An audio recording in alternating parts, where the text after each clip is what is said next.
तेलंगाना कानून साज कौंसिल के उम्मीदवार की हैसियत से प्रोफेसर कोदंडाराम और सहाफ़ी आमिर अली खान ने जुमे को हलफ लिया। गवर्नर कोटा के तहत इन दोनों को कांग्रेस हुकूमत ने चंद माह कबल ही नामजद किया था। ताहम अदालती कशमकश के बाइस इस मामले में ताख़ीर हुई थी, लेकिन 2 दिन कबल सुप्रीम कोर्ट की जानिब से इस मामले की मुदाखलत के बाद इन दोनों को हलफ लेने की राह हमवार हो गई। जराये के मुताबिक प्रोफेसर कोदंडाराम और सहाफ़ी आमिर अली खान को 10:30 पर कानून साज कौंसिल के चेयरमैन सुकेंदर रेड्डी ने हलफ दिलाया। इस प्रोग्राम में वुज़रा समेत श्रीनिवास रेड्डी, पूनम प्रभाकर, वजीर आला के मुशीर नरेंद्र रेड्डी मौजूद थे।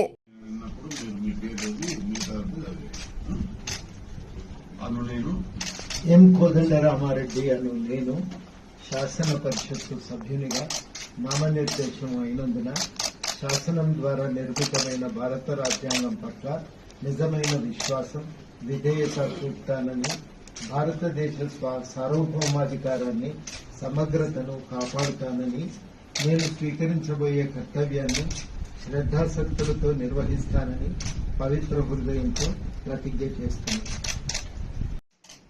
मैं आमिर अली खान, जिसे कानून साज असेंबली का रुकन नामजद किया गया है, अल्लाह के नाम से हलफ लेता हूँ कि मैं कानून की रौ से राइज दस्तूर हिंद का वफादार और फर्माबरदार रहूँगा।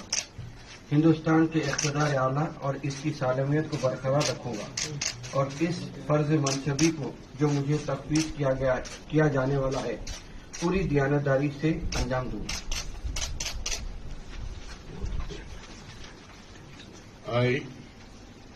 आमिर अली खान, रुकन कानून साज तेलंगाना कानून साज कौंसिल, अल्लाह के नाम से हलफ लेता हूँ कि मैं ऐवान के क़वायद का पाबंद रहूँगा, उन पर अमल करूँगा और आदाब मजलिस को मलहूज रखते हुए ऐवान की रिवायत का एहतराम करूँगा।